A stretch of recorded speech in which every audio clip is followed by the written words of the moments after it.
Hey guys, I hope you guys are all doing great. This is the eighth composer report of the semester. I hope that you guys are all doing well. I'm doing really good. Just came back from UTEP Spring Fest, which was a good break from homework, work, and anything of the like. Um, I think we all deserve that time off, but we're almost at the finish line. So with that being said, everybody else just keep pushing. We're right there. So let me go ahead and begin. My eighth report will be, and again, excuse me if I do butcher this name, but the composer is Toru Takemitsu. Now, Toru Takemitsu was born in Tokyo, Japan in 1930, and it was about a month after that he was taken to China, which is where his father was working. But in about 1938, so at this point, he was about nine years old, maybe. He was taken back to Japan to attend elementary school. It was during this time that he decided to be a composer. So this did start in his early academic career. He started junior high school in about 1943. So he was about the age of 16 when he did decide to become his own composer. So by this time, he had already had an interest in music, and he had already decided what kind of music that he was interested in. So while his father was, so I would, well, during this time, there was a war going on, and so he did serve in the military, and this is where he actually encountered Western music through radio that he would hear from opposing forces or American forces for that matter. And so it was not only jazz music that he heard, but it was also classical music. And he really took a liking to that. It's interesting to note that it was also banned in Japan because of the war that was happening or that was occurring in this time period. Now, most of his influences, they concise to two, which is Schoenberg, which is obviously somebody that we're very, very familiar with, and Copland, which is interesting. So we have heard, we have researched the top tier composers, and now we are seeing the ones who are barely starting from the bottom and getting that influence and getting that motivation to do the same thing. His debut at piano was about 20 years old in a piece that he called Lento in due movimenti. Now, he was a self-taught composer, which is actually the interesting part. However, he was, for some reason also, I think it's interesting to note that most of these composers, they come from the same, maybe they come from different backgrounds, but they come from the same background of music, which is the avant-garde. I've noticed that in a few of the composers that I've researched myself, that I've reported on. And he took an acquaintance to composers who were also in this time period or in this time frame or this musical possession, that European avant-garde. And so one of them was Stockhausen. So again, another familiar name, which is very, very interesting. It was in this time that he also secured several scores of films. And it was alongside his musical studies that he took an interest in anything that was theatrical, film, literature, poetry in that specific era of time. However, the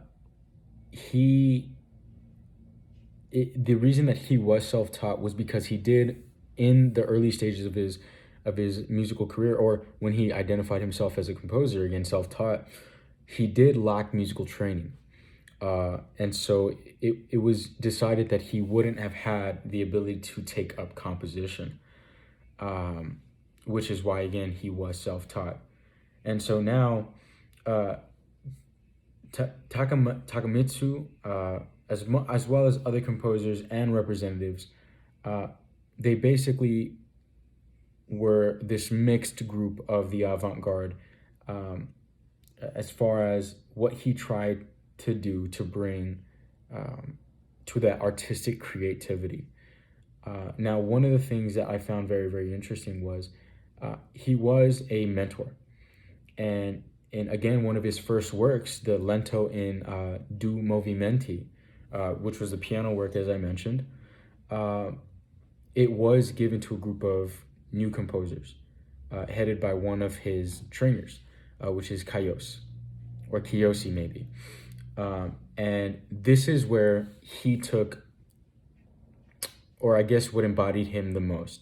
In this piece, you saw what his musical artiste was, what that language looked like, which was modal melodies emerging from a chromatic background, as it said, and the suspension of regular mater. Um, and we all are familiar with the term mater. This is actually the first time I've seen it in the research. And an acute sensitivity to register and timbre. Now, he also taught composition. So he did take on composition the way he should have as a musical composer. He taught composition at Yale University, and he received numerous invitations for professorships from universities in the USA, not limited, but also Canada and Australia. Um, Now, he did work with other artists as well, which were many supporters of his type of music. This was Yuasa and Akiyama.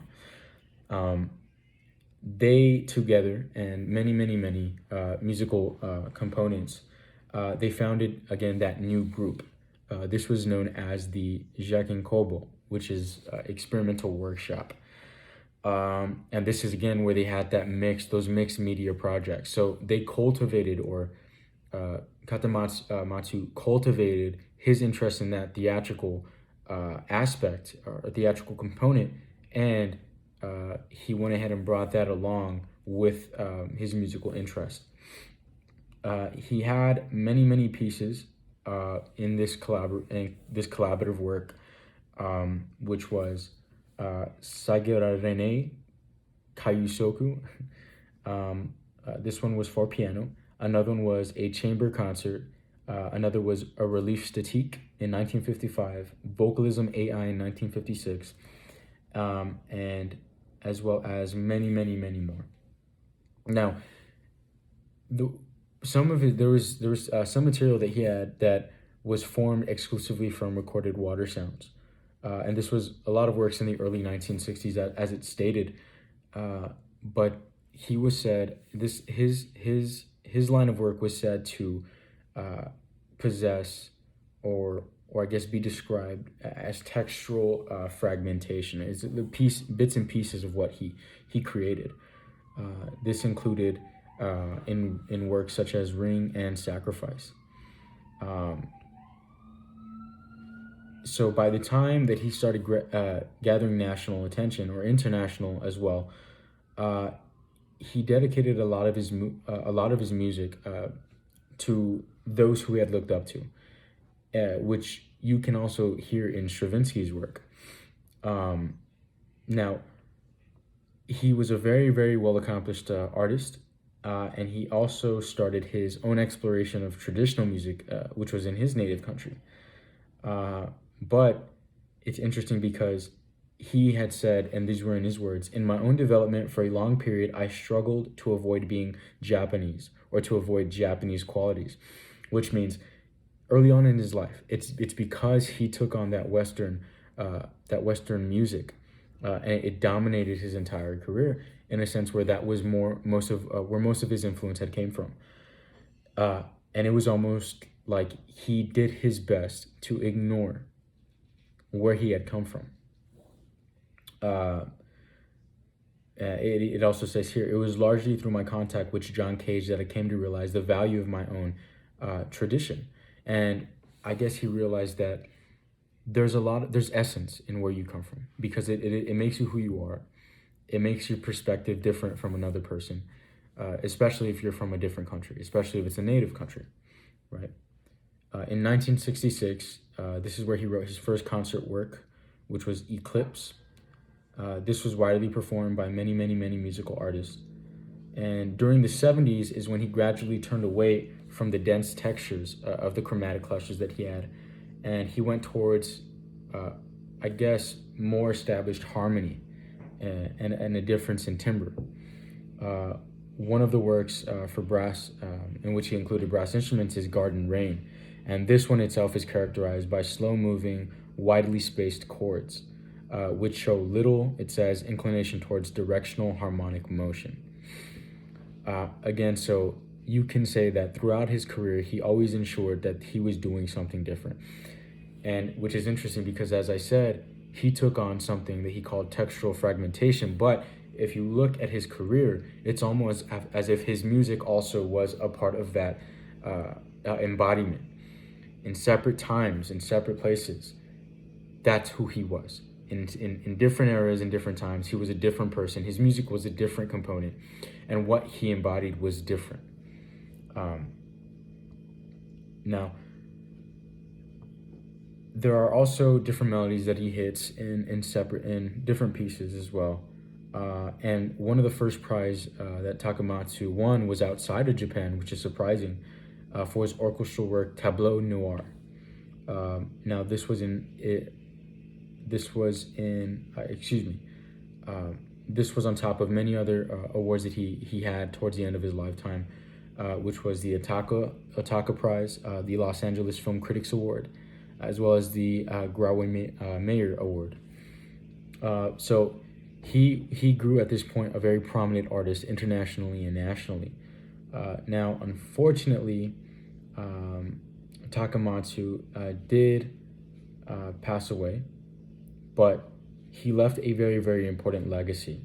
And again, this is because he displayed a lot of the compositions from the people that we have seen: Schoenberg, Stravinsky, Copland. And so his expression through his music was very, very distinct, very distinct. Most of his works are traditional as well as not traditional.